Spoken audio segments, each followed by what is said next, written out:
Greetings, everyone. I am Barry Feldman of Feldman Creative, and this person that is on the other end of our video conference is Chad Pollitt. How you doing today, Chad? Great, Barry. Good to see you again. How's it going? Good.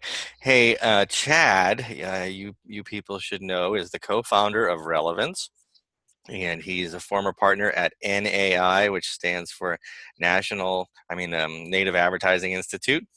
And he's also a professor at Indiana U and also an adjunct professor at Rutgers. So he teaches content marketing and has been forever fascinated with the topic of native advertising. And that's the topic of today's conversation. Here we go, Chad. According to Business Insider, I went in search of some recent information about the growth of native advertising, which you and I both know is hot and getting hotter. Uh, According to Business Insider, by 2021, native display ad revenue will make up 74% of total U.S. display ad revenue. In 2016, obviously behind us now, that number was 56%. And native ads are, it says, native ads are appearing on social media sites, blogs, online newspapers. Not so sure I love that term, but they're appearing everywhere. Let's say that.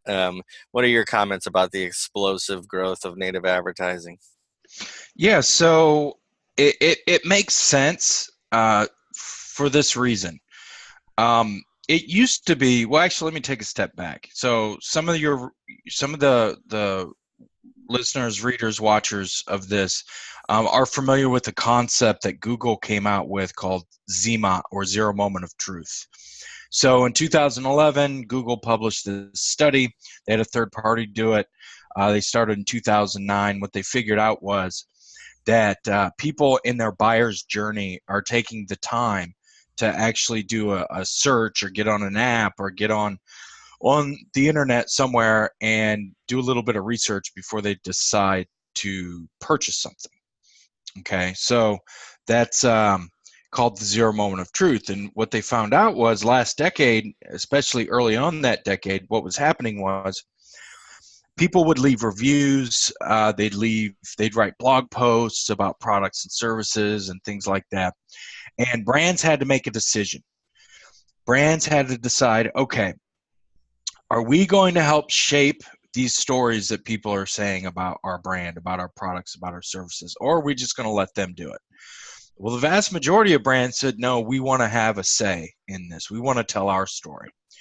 And that created modern day content marketing as we know it today. So prior to the zero moment of truth, most brands prioritize their content production at the bottom of the funnel and work their way up. So it was almost like a reverse funnel. Okay. And we all know the buyer's journey is not a reverse funnel. So for the most part, brands today are prioritizing their top funnel content. Well, the problem with the distribution is that distribution priorities have stayed at the bottom of the funnel. So your PPC, your display advertising is generally and typically more lower funnel content or landing pages or something like that. Well, since content marketing has forced brands to produce more top funnel content, what we're seeing is native advertising is that channel to help distribute that top funnel content. So it's a real macroeconomic pressure that's being put on the system and the content channels of distribution, because I think we talked about this the other day. When you've got things like PPC ads on Google for like car insurance or um, plastic surgery. I mean, you're looking at click-through rates, click-through costs of $75 to $125. Ouch. Nobody's going to spend that much to promote a blog post, right? So the pressure is real. It's helped create and grow native advertising as a preferred channel of distribution for top funnel content. Okay, so top funnel, bottom funnel, we mean top of the funnel, you're trying to increase brand awareness. Yeah, brand awareness, helpful content, content generally that doesn't sell anything. But you can still use native advertising on the other places in the funnel. It's the perfect channel for that top funnel content.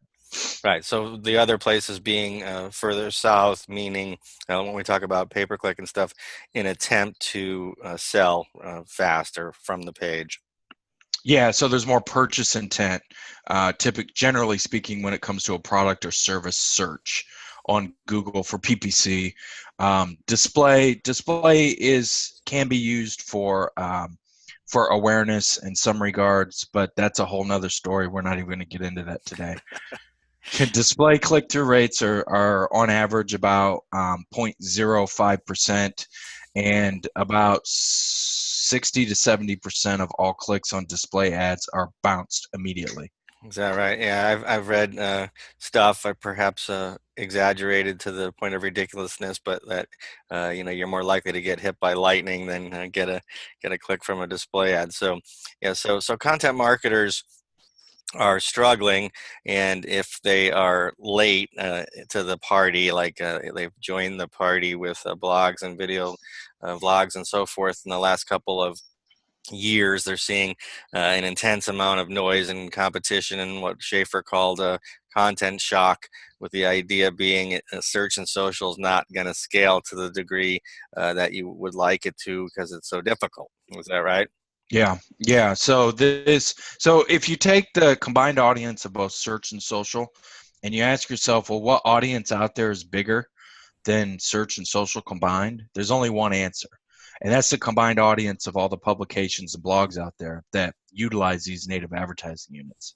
So it's a viable channel if you're willing to use paid media to distribute your content and get in front of those people that otherwise you might not be able to get in front of because search and social is so saturated. hmm So yeah, so we're talking about a big network, and we're almost really talking about the web, But Yeah. like you said, combined publications, blogs, and so forth. Chad, you wrote you've written many great ebooks. Some of those dedicated to the topic of native advertising, and recently one called the Global Guide to Native Advertising Technology. A lot of fascinating insights in that thing. Plus, the idea, I guess you mapped, like Scott Brinker does at Martech, you mapped in an infographic form all the entrants that are flying into this explosive industry. And you write here, I'm quoting you, it's about time that the nearly 300 native advertising technology companies cater to content marketers. Can you expand on that idea? Yeah. So that research was a year ago. I just finished up this year's research, and that number currently sits at 402 native ad tech companies. So it's grown substantially since last year. Um, so here's the thing.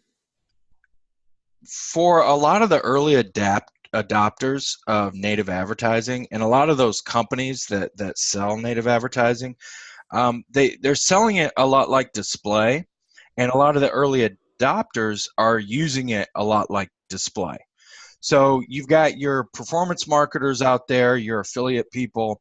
Um, there's room for those people to play in native advertising, but they put a sour taste in some marketers' mouths. And what I mean by that is some of the tactics they're using, like clickbait and racy images and the impressions games that they play, where you click through and there's a list of 40 things and you got to click on 40 different pages to go through it, so on and so forth. Okay. A lot of that's getting cleaned up now, and companies like Taboola, for example, have solutions built in where publishers can actually crank that stuff down and get rid of it. So they've got filters and things like that.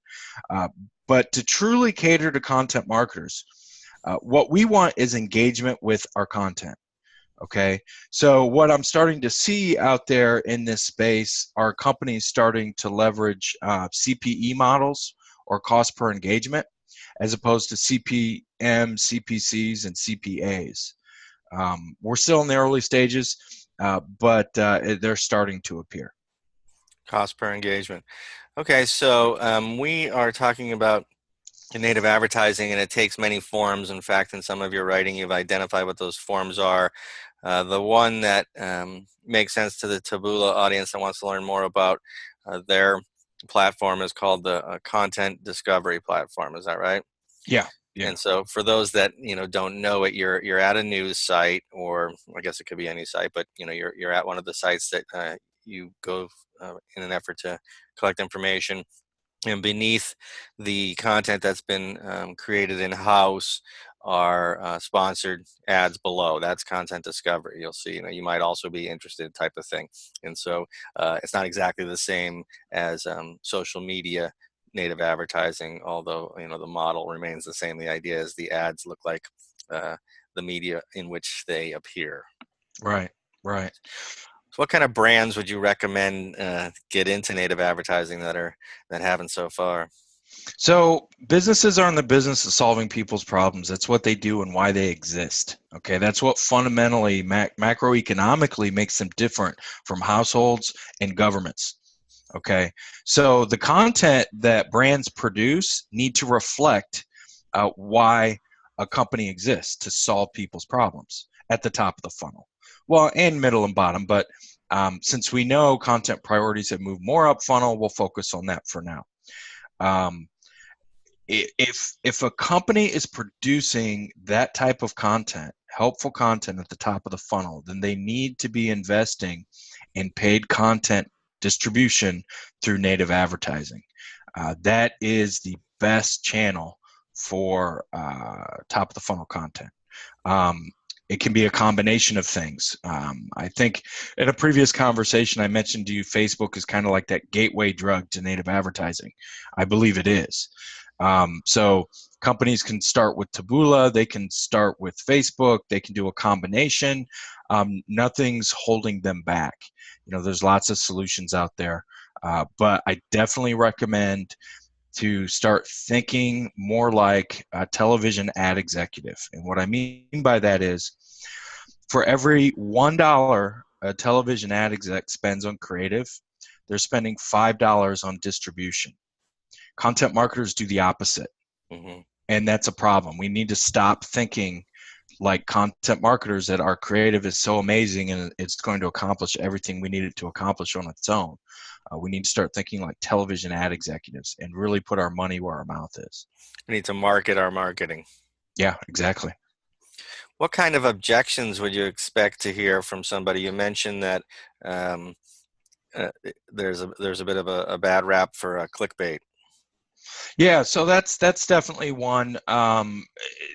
There's plenty of objections out there. One of the biggest things I hear is that, especially at these bigger brands, distribution is siloed.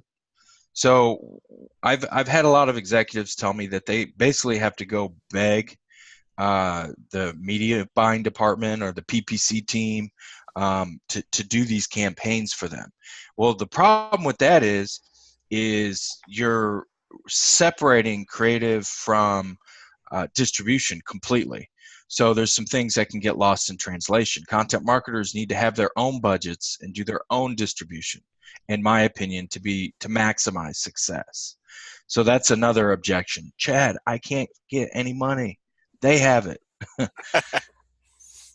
What about confusion? Where do I begin? Who do I put my trust in? Yeah, so that's another big one. One of the reasons I did the whole project to map the landscape is to create some method to the madness. I mean, with over 400 native ad tech companies out there, that's a big pool to dive in, right? So by categorizing them, identifying them, I hope to make it easier for people to be able to navigate that landscape and figure out what are the best solutions. And Taboola is a great place to start. They have the experience, they have the reach, they have the network. Yeah, Taboola, Facebook, there's others, but yeah, definitely don't just stick your toe in the water, jump in. So this map is what's the latest edition? I'm thinking if I can get it from you, or maybe take it from that ebook, unless there's a newer one, we show it to the viewers. Yes, sure. So the research right now is all being put together in an ebook. The content's mostly written. It should be published next month, early. in the month. You'll see it. It'll be bouncing around the web. Last year it got over 1,000 social shares. I anticipate it being more successful this year. So it'll be hard for at least a few weeks not to see it somewhere. All right, we'll get that infographic in front of people. It'll live at the Native Advertising Institute. Yes, yeah. So it'll be published there, and I believe we're putting some budget behind its promotion this year. Top of the funnel. That's right. Content promotion. All right, so given this insane influx of players in the space, and like you said, it jumped by 100, so more than 25%, I suppose, just in 1 year. Is native advertising evolving and changing? My question essentially is, where is it going next? So one of the things that is interesting that we're starting to see is story sequencing or storyscaping. So imagine the concept behind marketing automation. So I go to your website, I download something, I get a series of emails that attempt to walk me through the buyer's journey. And I may engage with one and then it sends me something else. I may not engage and it sends me something different. Well, what we're seeing in native advertising is some of these concepts being played out, and they call them story sequencing or storyscaping through retargeting and other methodologies. So that's something we're currently seeing, and I look to that for that to expand. The other two things that I'm really excited about are the advent of AI, artificial intelligence, and blockchain technology entering into native advertising. So there's a native advertising influencer marketing software out of Moscow. I sit on their advisory board. Influencer advertising is just influencer marketing, but it's a paid solution. Okay. So they've built their technology on top of the blockchain. I see more and more companies starting to experiment with the blockchain. And what that's going to provide is another layer of transparency and help eliminate waste, fraud, and abuse in not just native advertising, but display advertising, all forms of paid media online. And then, of course, AI makes everything much more efficient. AI is able to deliver native ad units based on context. So, I mean, ideally, you want that native ad unit to match the content around it, like the article. Mm-hmm. Like you want them to be similar. So there's a lot of applications for AI and natural language processing that we're seeing really on a monthly basis in the industry. You also mentioned last time we talked the ability to extract your emotional state. Sounds a little spooky, but tell our audience what you mean by that. Yeah, so if any of the viewers are wearing a Fitbit or an Apple Watch, Mm-hmm. your biological data is being collected currently. Okay, so it's not a far reach to think that sometime in the not too distant future, that data is going to be able to be used in real time, tapped into, to deliver you native advertising based on your emotional state. Now, we're not there yet, but think the movie The Minority Report. Mm-hmm. So Tom Cruise is wearing contacts, so he has an augmented reality. And it's also tracking his emotional state. So it serves up ad units. In the case of that movie, beer. So they know he's nervous, he's running, he's tired, and they pull up an ad unit that says something like, "Hey man, relax, have a Guinness." That's awesome. A little scary, but awesome. All right, cool. Fascinating conversation from one of the voices of authority in the world of native advertising, Chad Pollitt. Thank you so much for shedding light on the topic of native advertising and content discovery networks and all the evolution of the industry. So we appreciate you doing that for us, Chad. Awesome. Thanks for having me, Barry. I appreciate it.